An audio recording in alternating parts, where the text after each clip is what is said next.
Energy without oxygen in animals. अब animals अगर oxygen by lungs या थ्रू ब्रीथिंग अपने अंदर नहीं लेकर जा पा रहे प्रॉपर तरीके से, उनका रेट ब्रीथिंग का सांस लेने का अमल इतना सही नहीं है, तो फिर वो कैसे जिंदा है, वो कैसे एनर्जी हासिल कर रहे हैं चलने फिरने के लिए। Most plants and animals respire aerobically. अब एरोबिकली क्या है कि वो प्रॉपर इसी तरीके से जिस तरह हम लोग सांस लेते हैं ना, इसी तरह वो सांस लेते हैं और रेस्पिरेशन उनकी होती रहती है। उनके सेल्स ग्लूकोज को तोड़ते हैं, उसको फ्यूल के तौर पर इस्तेमाल करते हैं और फिर वो ऑक्सीजन जो है हमारे ब्लड सेल्स में चली जाती है। लेकिन कुछ एनिमल्स और प्लांट्स ऐसे हैं, आगे जाके आप पढ़ोगे, कि जिनको हमारे तरीके से वो रिस्पायर नहीं करते हैं, ठीक है, और वो एनारोबिकली करते हैं। They use oxygen to release energy from food. अब उन्होंने ऑक्सीजन जो वो रिलीज कर रहे हैं वो कैसे कर रहे हैं, वो फूड से एनर्जी हासिल कर रहे हैं जो एरोबिकली कर रहे हैं। However sometimes an animal breathing rate can not get oxygen to the cells quickly enough.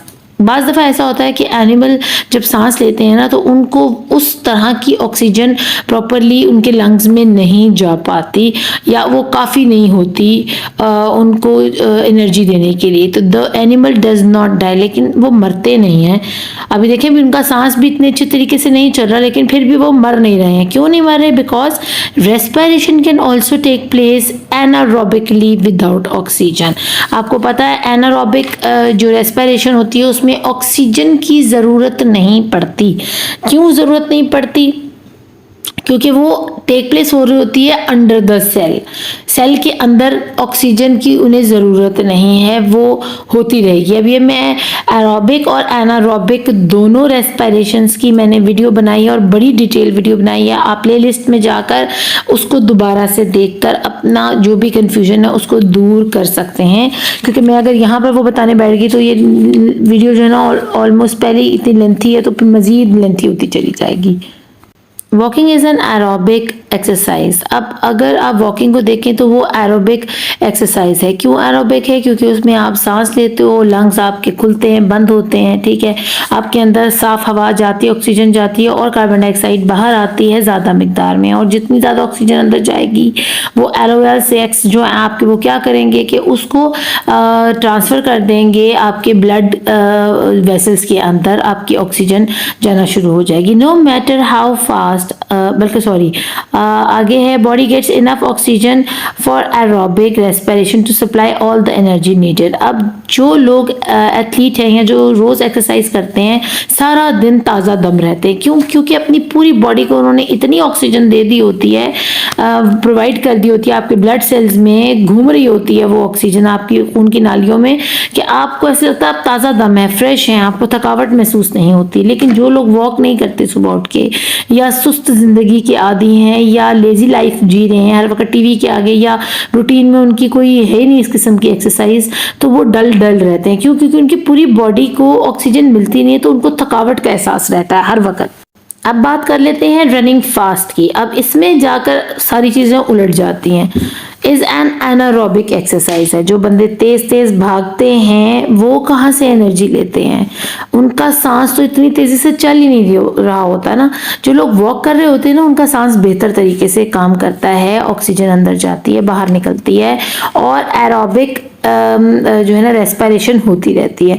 लेकिन जो लोग बहुत तेज़ भागते हैं जैसे एथलीट्स हैं, तो no matter how fast a person breathe or their heart beats, जितना मर्जी वो तेज़ ऐसे करके सांस लेते रहें, जितनी मर्जी तेज़ी से उनका दिल धड़के, आपको पता है ना, भाग कर कहीं जाकर एकदम खड़े हो जाओ तो आपको लगेगा आपकी हार्ट बीट आप खुद फील करोगे, धक धक धक धक ऐसे होने लग जाएगा। चाहे वो जितना मर्जी ज़्यादा बड़ा छोटे छोटे जल्दी सांस ले रहे हो या उनका दिल तेज़ी से धड़क रहा हो, the body can not get enough oxygen for aerobic respiration. क्यों उनकी बॉडी को एरोबिक रेस्पिरेशन के लिए ज़्यादा ऑक्सीजन की ज़रूरत है? वो तेज़ भाग रहे हैं, उनकी बॉडी को इनफ ऑक्सीजन प्रोवाइड नहीं हो रही। क्यों नहीं हो रही? क्योंकि वो एक जगह खड़े होके प्रॉपर तरीके से ऑक्सीजन का जो हमें खुलकर सांस लेना होता है ना वो नहीं ले रहे। वो छोटे छोटे सांस ले रहे हैं, छोटे छोटे ब्रेक्स के अंदर या छोटे छोटे पोर्शंस में पार्शली सांस अंदर जा रहा है, तो अंदर का सिस्टम जो है ना वो प्रॉपरली वर्कआउट नहीं कर रहा। यानी ऑक्सीजन जो कार्बन डाइऑक्साइड है वो प्रॉपरली जिस्म से बाहर नहीं निकल रही और जो ताज़ा ऑक्सीजन वो प्रॉपरली लंग्स के थ्रू अंदर नहीं जा रही। इसलिए अब उनकी बॉडी क्या करने लग गई है, वो एनारोबिक के ऊपर शिफ्ट हो गई है। जब हमारे घर में लाइट नहीं आ रही होती, हमारा पंखा कैसे चल रहा होता है, हम अब तारों में बाहर की बिजली नहीं है जो वापटा से नहीं आ रही, तो अब हमारे घर में जो दूसरा सिस्टम है वो यूपीएस है, वो यूपीएस स्टार्ट हो जाता है और हमें उतनी तेज पंखा तो नहीं चलता जितना हमारा वापटा की बिजली से चलता, लेकिन हमारा पंखा बंद नहीं होता, लाइट बंद नहीं होती, पंखा चलता रहता है। तो यही हिसाब रेस्पिरेशन का है, एनारोबिक और एरोबिक का। एरोबिक में क्या है, समझिए वापडा वालों से डायरेक्ट आपको बिजली आ रही है, और जब वापडा वालों की बिजली कम या बंद हुई है तो आपके घर के अंदर मौजूद यूपीएस या जनरेटर की बिजली आपने ऑन कर दी है, जो कि एनारोबिक रेस्पिरेशन है। वो उस छोटे से डब्बे यूपीएस की बैटरी के अंदर ही सारी एनर्जी है जो टेक प्लेस हो रही है, उसके ऊपर पीछे से कोई ग्रिड स्टेशन उसके साथ नहीं जुड़ा हुआ है। उस डब्बे के अंदर जितनी एनर्जी है ना, बस वो आपको प्रोवाइड कर रहा है और आपका पंखा चला जा रहा है। लेकिन एनारोबिक रेस्पिरेशन भी बस आपके लिए उतनी ही मददगार साबित होगी जितना आपके घर का यूपीएस, यानी 1-1.5-2 घंटे तक आपका यूपीएस आपका साथ देता है। उसके बाद यूपीएस भी ड्रेन आउट हो जाती है बैटरी, और वो भी खत्म हो जाता है, उसको भी चार्जिंग की ज़रूरत पड़ती है। तो इस तरह एनारोबिक की भी एक ख़ास लिमिट है, यानी आप 10, 15, 20 मिनट तो इस पे गुजारा कर सकते हो, लेकिन इससे ज़्यादा आप इस पर डिपेंड नहीं कर सकते हो, क्योंकि सेल्स में से कम्प्लीटली ऑक्सीजन जो है ना ड्रेन आउट हो जाती है। ऑक्सीजन तो नहीं कह सकते, उसमें से एनर्जी ड्रेन आउट हो जाती है, क्योंकि ये जो रेस्पिरेशन है एनारोबिक, इसमें ऑक्सीजन इन्वॉल्व नहीं है, उसको बाहर की ऑक्सीजन की ज़रूरत नहीं है। तो काइंडली मैं आपसे यही कहूँगी कि आप एनारोबिक और एरोबिक रेस्पिरेशन को एक दफ़ा मेरी उस वाली वीडियो में जाकर सुन लें, ताकि आप पर ये वाली जो है ना, जिन बच्चों ने तो मेरी वो वीडियोस देखी हुई हैं उनको बहुत अच्छी समझ आ रही है मेरी कि मैं क्या बताने की कोशिश कर रही हूँ। चलते हैं अपने नेक्स्ट टॉपिक की तरफ। आप पिक्चर में जो है ना देख रहे हो कि आइंदा कभी भी कोई वॉक कर रहा हो तो आप कहेंगे वेरी गुड, आप एरोबिक एक्सरसाइज कर रहे हैं। और अगर कोई हर्डल रेसिंग कर रहा हो या इस किस्म की टफ तेज फास्ट भागने वाली कोई एक्सरसाइज कर रहा हो तो आप उसको जज कर सकते हैं, कह सकते हैं आप एनारोबिक एक्सरसाइज कर रहे हैं। लेकिन हो सकता है कि शायद आपको जवाब में ये सुनने को मिले कि एड्डा बड्डा आया आइंस्टाइन, तो कोई बात नहीं, लेकिन आप जो है ना क्या कर रहे हैं, आप सीख रहे हैं साइंस के अंदर से, तो ये अच्छी बात है। अगर वो आपको आइंस्टाइन समझ रहा है तो समझ लें कि आपने अब साइंस पढ़ना शुरू कर दिया है। How does anaerobic respiration work? Instead of being broken down completely into carbon dioxide and water, glucose breaks down into lactic acid. Anaerobic respiration में हो क्या रहा है कि जो ग्लूकोज है ना वो प्रॉपरली ब्रेक डाउन नहीं हो रहा। अगर उसने ब्रेक डाउन होना था तो किस में होना था, कार्बन डाइऑक्साइड और वाटर में, जैसा कि वो एरोबिक रेस्पिरेशन में होता है। कंप्लीटली वो ब्रेक डाउन हो जाता है, कार्बन डाइऑक्साइड बन जाता है और वाटर बन जाता है। कार्बन डाइऑक्साइड अगर हम रेस्पायर कर रहे हो ना एरोबिक में, यानी हम वॉक कर रहे हैं और प्रॉपर तरीके से ऑक्सीजन हमारे जिस्म में जा रही है, तो हमें उसके लिए ऑक्सीजन की ज़रूरत है ग्लूकोज को तोड़ने के लिए, ठीक है। यहाँ क्योंकि ऑक्सीजन प्रेजेंट नहीं है इसलिए ग्लूकोज प्रॉपरली टूट ही नहीं रहा, वो पूरी तरीके से कार्बन डाइऑक्साइड और वाटर में कन्वर्ट हो ही नहीं रहा, बल्कि वो टूट कर क्या बन रहा है, जैसे हम गोश्त कच्चा रह जाता है अगर हमारा प्रॉपर ना पका हो, ठीक है, तो फिर समझ लें कि ग्लूकोज कच्चा रह गया और वो कार्बन डाइऑक्साइड या वाटर में तब्दील होने की बजाय डायरेक्ट ब्रेक डाउन हो गया इनटू लैक्टिक एसिड, ठीक है। और लैक्टिक एसिड जो है वो सॉर्ट है half way stage between glucose and carbon dioxide and water. अब ग्लूकोज ने अगर कंप्लीटली ब्रेक डाउन होता तो वो carbon dioxide plus energy plus water बनता ना, नीचे जो इक्वेशन आपको नजर आ रही है, लेकिन क्योंकि ऑक्सीजन थी ही नहीं इसलिए वो आधे रास्ते में ही रुक गया और वो लैक्टिक एसिड बन गया है, ठीक है। अब लैक्टिक एसिड को मजीद अगर आगे हम ऑक्सीजन लेकर इस्तेमाल करते तो वो कार्बन डाइऑक्साइड और एनर्जी और वाटर में तब्दील होता, लेकिन ऐसा मुमकिन नहीं है क्योंकि वहाँ ऑक्सीजन प्रेजेंट नहीं है। अगर हमें इसको कार्बन डाइऑक्साइड और वाटर या एनर्जी में कन्वर्ट करना है ग्लूकोज को, तो हमें चूल्हे की ज़रूरत है, फ्यूल की ज़रूरत है, विच इज़ ऑक्सीजन। और यहाँ पर फ्यूल क्या बना हुआ है, ग्लूकोज खुद फ्यूल के तौर पर काम कर रहा है, इसलिए जब वो खुद फ्यूल बना हुआ है तो उसकी जो प्रोडक्ट निकलेगी ना वो लैक्टिक एसिड निकलेगी, नॉट उसकी बाय प्रोडक्ट्स फिर कार्बन डाइऑक्साइड और वाटर नहीं निकलेंगी। अब बच्चे कहते हैं कि एक सवाल होता है कि जी अगर एरोबिक में ऑक्सीजन ब्रेक डाउन कर रही है ग्लूकोज को और उसमें से कार्बन डाइऑक्साइड और वाटर निकल रहा है प्लस एनर्जी निकल रही है, एनर्जी तो हमारी बॉडी ने ले ली, अब उस पानी का जो बाई प्रोडक्ट्स निकली हैं और कार्बन डाइऑक्साइड का उसका क्या होता है? तो बच्चों कार्बन डाइऑक्साइड तो आपके लंग्स जब नई ऑक्सीजन लेते हैं वो वापस आपके सेल्स जो है ना वो वापस दे देते हैं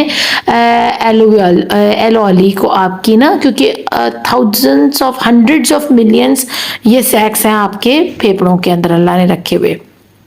तो वो जो कार्बन डाइऑक्साइड है और पानी निकला है या तो वो सांस के जरिए आपके मुंह से बाहर निकल जाएगा, ठीक है, आपकी लंग्स जो है ना उसको अंदर रहने नहीं देंगे, ठीक है ना। एलोवेरिस जो है ना वो आप उनका काम ही यही है, वो साफ ऑक्सीजन को अंदर लाती हैं और जो यूज्ड ऑक्सीजन कार्बन डाइऑक्साइड बन चुकी थी उसको आपके जिस्म से बाहर कर देती हैं, या तो वो इसके जरिए बाहर निकल जाएगा और जो एक्सेसिव पानी है वो आपके यूरिन के जरिए भी बाहर निकल सकता है, या वो भेज दिया जाता है वेरियस बॉडी कंपार्टमेंट्स में डिस्ट्रीब्यूट कर दिया जाता है। जैसे आपका मेटाबॉलिक सिस्टम है तो उधर भी सिक्रीशन होती रहती है, आपको पानी की वहाँ भी ज़रूरत रहती है ताकि वहाँ नमी बरकरार रहे। तो वहाँ जो मेटाबॉलिक हाइड्रोलिसिस रिएक्शन है ना वहाँ उसके काम वो पानी आ जाता है। अगर ज़्यादा एक्सेसिव नहीं और बहुत एक्सेसिव है तो क्या होगा, आप यूरिनेट करोगे, यूरिन के ज़रिए वो आपके बॉडी से बाहर निकल जाएगा या आपके कार्बन डाइऑक्साइड के साथ ही सांस के रास्ते बाहर निकल जाएगा। जैसे कि आप किसी शीशे के ऊपर सांस लेते जाओ तो वहाँ पानी के कतरे इकट्ठे हो जाते हैं, ठीक है ना। तो मतलब आपके मुंह से वो पानी बाहर निकल रहा है जो कि as a by product anaerobic respiration के थ्रू आपको मिला है। सॉरी एनारोबिक नहीं, एरोबिक रेस्पिरेशन के थ्रू। तो हमें पता चला कि एनारोबिक रेस्पिरेशन में क्योंकि ऑक्सीजन प्रेजेंट नहीं है तो ग्लूकोज नहीं टूट रहा, ग्लूकोज को तोड़ने के लिए जो फ्यूल था वो तो ऑक्सीजन थी। अब क्योंकि हम ये एनारोबिक रेस्पिरेशन है तो इसके अंदर ऑक्सीजन प्रेजेंट ना होने की वजह से ग्लूकोज प्रॉपरली ब्रेक डाउन नहीं हुआ। अगर वो ब्रेक डाउन होता तो वो किस में होता, कार्बन डाइऑक्साइड और वाटर में तब्दील हो जाता और एनर्जी में। लेकिन अब यहाँ पर ग्लूकोज जो ब्रेक डाउन हो रहा है उसको पीछे से फ्यूल नहीं मिल रहा और वो खुद ही फ्यूल के तौर पर अपने आप को तोड़ने का काम कर रहा है, तो वो ठीक से टूटा नहीं और वो लैक्टिक एसिड में चेंज हो गया। और लैक्टिक एसिड जो है ना वो स्टेज क्या बन रही है, सेंटर की स्टेज बन रही है ग्लूकोज के कच्चे से लेके प्रॉपर पकने तक।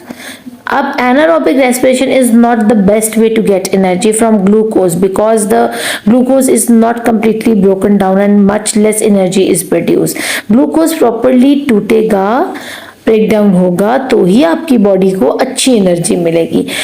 तो इसलिए कहा जाता है कि एनारोबिक रेस्पिरेशन अच्छा तरीका नहीं है बॉडी को एनर्जी पहुंचाने का, क्योंकि उसमें ग्लूकोज ब्रेक डाउन नहीं हो पा रहा पूरे तरीके से और बल्कि हो ही नहीं रहा, वो तो एकदम कन्वर्ट हो रहा है लैक्टिक एसिड के अंदर।